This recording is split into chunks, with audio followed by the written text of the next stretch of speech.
श्री वैद्यनाथ धाम, वैद्यनाथ या बैजनाथ नाम से प्रसिद्ध यह तीर्थ देवघर के रूप में विख्यात है। यह द्वादश ज्योतिर्लिंगों में से एक है। साथ ही सती का हृदय गिरने के कारण प्रमुख शक्तिपीठ भी है। फलस्वरूप शिव तथा पार्वती दोनों के विराजमान होने से इस तीर्थ की महत्ता बढ़ गई है। बिहार प्रदेश से अलग बने झारखंड राज्य में जसीडीह के पास अत्यंत प्राचीन काल से ही यह ज्योतिर्लिंग विद्यमान है।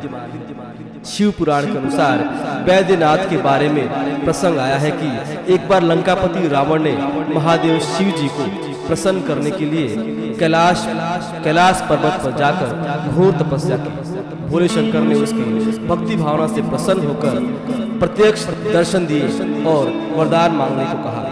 रावण ने उनसे प्रार्थना करते हुए वर मांगा कि महादेव की उपस्थिति उसके साम्राज्य लंका में हो। शिव जी ने उसकी प्रार्थना स्वीकार करते हुए यह शर्त रखी कि ज्योतिर्लिंग के रूप में उनके प्रतीक को रावण लंका लेकर जाए, किंतु मार्ग में उसे कहीं भूमि पर नहीं रखेगा। प्रसन्न होकर रावण ज्योतिर्लिंग को लेकर लंका की ओर आकाश मार्ग से चल पड़े, किंतु देवतागण नहीं चाहते थे कि महादेव शिव शंकर का प्रतीक दानवों के राज लंका में पहुंचे। फलस्वरूप देवों ने योग विद्या से रावण के उदर में वेदना का संचार कर दिया और उसे लघुशंका के लिए धरती पर उतरने को विवश होना पड़ा।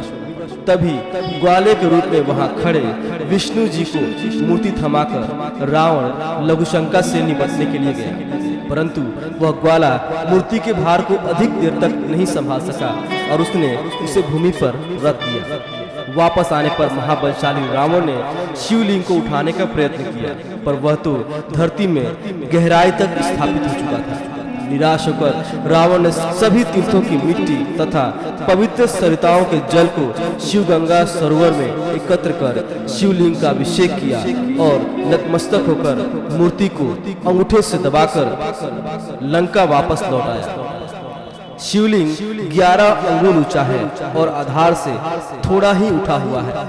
उस पर अभी भी रावण के अंगूठे से किया हुआ निशान है। यहाँ 3 मंदिर महादेव पार्वती के हैं, जो परस्पर रेशमी रस्सों से जुड़े हैं। कुष्ठ रोग से मुक्ति के लिए भी इस तीर्थ का अत्यंत महत्व है। मंदिर से दूर एक तालाब है, जिसमें लोग कुष्ठ रोग मुक्ति की भावना से स्नान करते हैं। लोक कथा है कि बैजू नामक एक भील नित्य प्रति उस शिवलिंग पर बेलपत्र चढ़ाता था। भोले शंकर उससे भी प्रसन्न हुए और तभी से यह तीर्थ उसके नाम पर बैजनाथ हो गया।